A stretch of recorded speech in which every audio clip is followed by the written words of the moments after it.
Hello. হ্যাঁ, আজকে আজকে একটা টপিক রাখছি।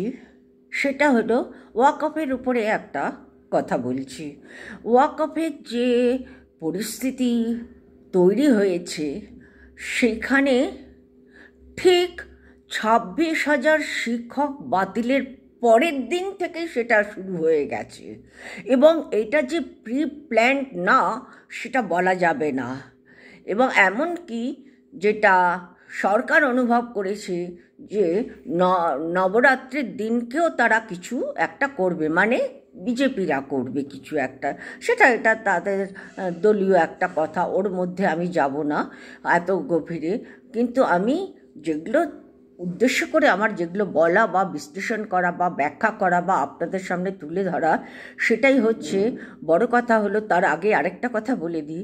আমি হয়তো আপনাদের কাছে কথোপকথনের মধ্য দিয়ে বা কথার পরিস্থিতির মধ্যে দিয়ে হয়তো অনেক কথা রিপিট হয়ে যাবে, সেটা আপনারা ভুল বুঝবেন না। রিপিট কোনো প্রসঙ্গ ক্ষেত্রে রিপিট হয়ে যায় বা যেতেই পারে। হ্যাঁ, আমি আজকে যেটা বলছি যে এই যে পরিস্থিতিটা তৈরি হলো, যে দম করে যে ওয়াকফের বিলের প্রতিবাদে মুসলমানরা বা মুসলিমরা এরকম হাঙ্গা করলো মুর্শিদাবাদে, এবং 100খানা মানুষের উপরে যেটা করেছে, ভাঙচোর অমুক তমুক অনেক কিছু হয়েছে। সবচেয়ে মজার ব্যাপার কি জানেন? একদম হুমড়ি খেয়ে পড়ল বিজেপি। রাজ্যকে মানে জানবার সুযোগ দিচ্ছে না। তারা সব জেনে যাচ্ছে, কিন্তু তারা সর্বস্ব জেনে যাচ্ছে, সরকার কিন্তু জানতে পারছে না। তারা সবার আগে যাচ্ছে, সবার আগে বাম আর রামই জানছে সব কিছু, তারা জানতে পারছে না।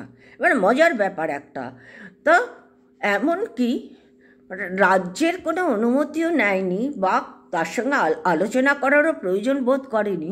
তারা কি করলো, সঙ্গে সঙ্গে 100 জনকে নিয়ে তারা মালদাতে স্থানান্তরিত করলো। মালদাতে কোনো স্কুলে হয়তো হবে কি না, তাদের উপরে মুসলিমরা খুব অ্যাটাক করেছে। এটাও একটা অদ্ভুত না, যে এতটা স্বেচ্ছাচারিতা কি ভালো যে কোনো দলের ক্ষেত্রেই? আজ যদি সরকার মানে তৃণমূল যদি আজ বিজেপির জায়গায় থাকতো, আমি কিন্তু এই কথাটাই বলতাম। বিজেপি যেগুলো করছে সেগুলো কি ঠিক করছে? এগুলো তো স্বেচ্ছাচারিতা বলে। এতটা বেপরোয়া লাগে। ওরা কি করলো, দুম করে তাদেরকে নিয়ে সে প্রাণ কেঁদে বেড়াচ্ছে, কিন্তু তারা দেবে না। তারা কিন্তু তাদের ফান্ড থেকে তাদেরকে কোনো রকম ক্ষতিপূরণ দেবে না। ক্ষতিপূরণের বেলায় কিন্তু রাজ্যের কাছে, রাজ্য তখন করবে, রাজ্যের সব যত টাকার ব্যাপার হবে সবটাই রাজ্যের উপরে। কিন্তু এই যে আমরা বাংলা ভাষায় বলি আদিক্ষেতামি, সে করলো। আবার দুদিন বাদে তাদেরকে আবার শিফট করলো দুদিনের জন্য। এবার আপনারা বলুন তো, ওখানে কি শুধুমাত্র ওই 100 জনই বাঙালি ছিল? সেটা তো একটা প্রশ্নবোধক মানে কোশ্চেনিং মার্ক আছে। আর কি কোনো হিন্দু ছিল না যারা ভয় পেয়ে মানে তাদের গ্রাম ছেড়ে চলে যাওয়ার মতন? আজ আমার ক্ষেত্রে আমি যদি দেখতাম যে আমার পাশে আমারই গ্রামেতে 100খানা বা হিন্দুর উপর এত অত্যাচার করেছে, আমার তো শরীর হাত পা কাঁপতে থাকবে। আমি তখন সঙ্গে সঙ্গে লোটা কম্বল নিয়ে আমিও স্থানান্তরিত হব, নিজেই হব। কিন্তু তা তো হয়নি। আরেক হলো, ওরা তো নিয়ে চলে গেল, ঠিক দুদিন বাদে আবার ব্যাক করালো। দুদিন বাদে কি করে তারা ব্যাক করতে পারে? তাদের ভেতরে তো একটা বিশাল ভীতি থাকবে। আমি দুদিন বাদে মানে ওখান থেকে আমি চলে আসবো আমার রাজ্যেতে, যেখানে আমাদের মুসলিমরা এত বড় অ্যাটাক করছে। এটা কি সম্ভব? সবাই তো ভয়ে কাঁদে। শেখ হাসিনা তো এখনো পর্যন্ত নিজের দেশে যায়নি, সে তো ভয় কাঁপছে, মেরে ফেলবে। আর তারা দেখুন, এদেরকে দেখুন, সে কি মানে তাদের উপরে টান, তাদের কষ্টতে তারা হাও হাও করে কাঁদছে। যাওয়ার সময় কিন্তু কাঁদছিল না, আমি দেখেছি, ভিডিওটা দেখেছি আমি। কাঁদছিল না, তা দুদিন বাদে আসলো, ঠিক আছে। তারপরে কি সবই করছে বিজেপি, বঙ্গ বিজেপি। তারপরে সে কেন্দ্রকে জানানো হলো, শুধু তা না, কেন্দ্র থেকে সে মহিলা কমিশন অমুক তমুক কত কিছু সব পাঠাতে শুরু করে দিল। হ্যাঁ, কিন্তু কোনো রকম রাজ্য সরকারের সঙ্গে তারা কোনো রকম আগের থেকে কোনো আপোষ করছে না, বা আগের থেকে তাকে ইনফর্ম করছে না। তারা যা ইচ্ছা তাই করে যাচ্ছে রাজ্যে ঢুকে। রাজ্যে একজন সরকার আছে, তার প্রতি যে আমাদের একটা আইনত কত কিছু নিয়ম আছে, সেগুলো আমরা রক্ষা করি। হ্যাঁ, আপনি কেন্দ্র বলে আপনার স্বেচ্ছাচারিতা বেশি থাকবে। তুমি বঙ্গ বিজেপির কথা বলছি, বঙ্গ বিজেপি উদ্দেশ্য করে বলছি, যে কারণে কেন্দ্র বিজেপি সেই কারণে যা ইচ্ছা তাই করবে। শুধু তা না, আবার আরেক দিক থেকে দেখছি যে একজন মন্ত্রী সে কয়েকজনকে ঘর ছাড়া লোকদের নিয়ে ইয়ের কাছে চলে গেল, রাজ্যপালের কাছে চলে গেল। রাজ্যপালে গিয়ে সহানুভূতিটা দেখালো, হতেই পারে, স্বাভাবিক এটা। সে কেঁদে ভাসিয়ে দিচ্ছে। সঙ্গে সঙ্গে রাজ্যপাল কি করলো, সঙ্গে সঙ্গে সে চলে গেল মালদাতে, তারপরে মুর্শিদাবাদে চলে গেল। যখন জানলো যে রাজ্যপাল যাচ্ছে বা যাবে, সরকার যখন জানলো, সরকার মমতা সরকার পর্যন্ত বলেছে আমিও যাব, অপেক্ষা করুন। সে অপেক্ষা করলো না, এবং ঘটনাটা পুনরাবৃত্তি করেছে কে না, বিজেপির মন্ত্রী, যারা ওনার বাড়িতে নিয়ে গেছিল, রাজ্যপালের বাড়িতে নিয়ে গিয়েছিল। এবং কেমন অদ্ভুত লাগছে না জিনিসগুলো, এটা কি অদ্ভুত একটা, মনে হচ্ছে যে রাজ্য পুরো মানে মানে দেশের সব রাজ্যগুলো মুষ্টির মধ্যে হয়ে গেছে কেন্দ্রের। কেন্দ্র ঠিকভাবে মানে আহারে আহারে করে যাচ্ছে। ঠিক এই জিনিসগুলো একই রকম দিল্লিতে করেছে, একই রকমভাবে এখানে। আর এখন দেখছে যে ইডি আর সিবিআই দিয়ে কোনো কাজ হচ্ছে না, লাস্ট আর একটা চান্স নিল। দেখি কখানা চান্স ওরা 26 পর্যন্ত নেয়, বিজেপি নেয়, কেন্দ্র এবং বঙ্গ বিজেপি দুটোই বলছি। আমি কোনো রকম কোনো মানুষকে আমি আলাদা করে ইন্ডিভিজুয়ালি দোষী বলবো না এখানে। তার কারণটা হচ্ছে এটা আমার কাজ না। আমার কাছে এই পরিস্থিতিগুলো আমার কাছে একটা অস্বাভাবিক, অবাস্তব লাগছে, যে কারণে আজ আমি এই কথাগুলো বলতে বাধ্য হচ্ছি।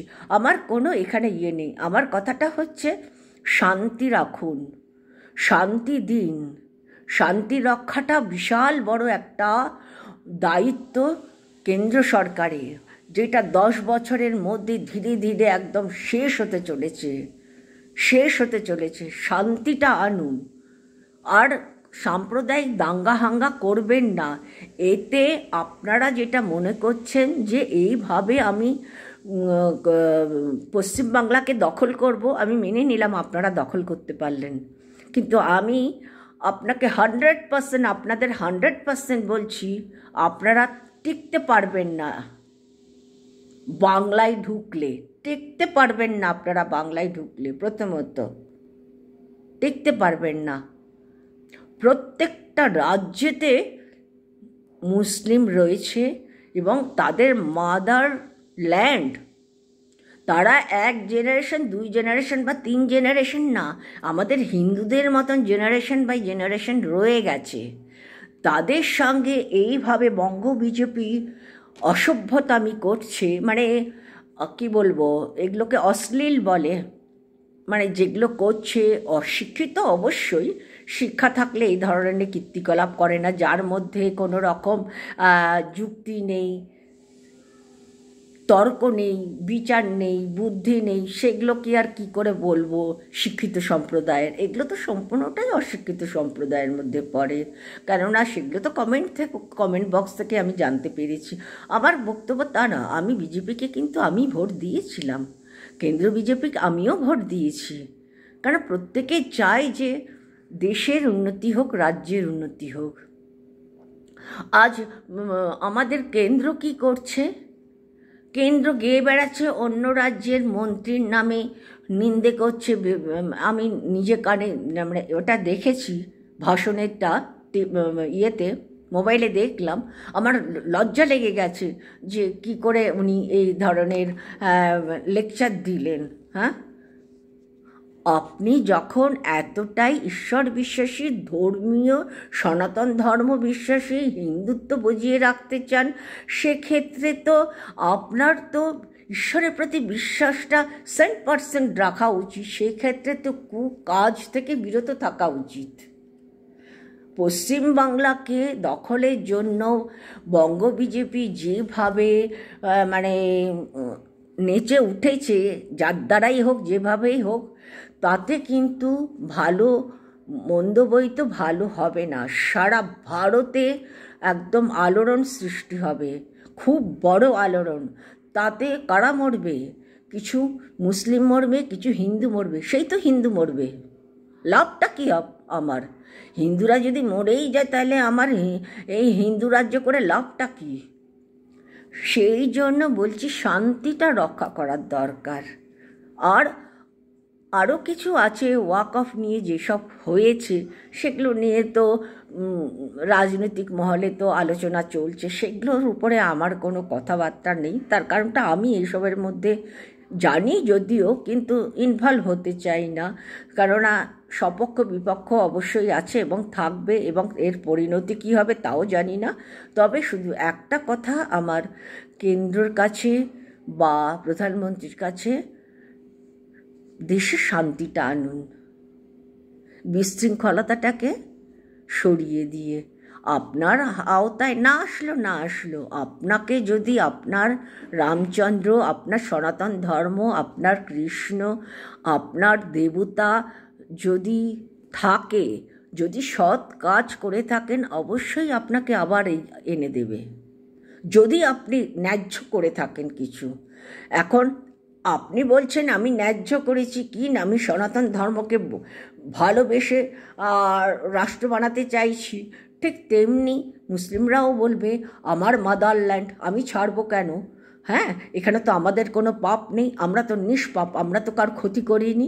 সবটাই কিন্তু সত্যি, দেখুন, কোনোটাই মিথ্যে না। কিন্তু খ্রিস্টানরা বলবে আমরা তো কোনো লড়াই দাঙ্গা হাঙ্গা কিছু করিনি, আমরা তো কোনো আইন অনাইন বেলাইন এসব কিছু করতে যাইনি, আমরা কেন এগুলো সাফার করব? সেটাও তো সত্যি। এগুলো তো চিন্তা করতে হবে, আমার একার চিন্তা করলে তো হবে না, 10-এর চিন্তা করুন, দেখবেন ভগবান ঈশ্বর থাকবেন। আমি এই সকলের, সারা ভারতের প্রতিটা 140 কোটি মানুষের মঙ্গল প্রার্থনা করে আজকে এই এপিসোডটা শেষ করলাম।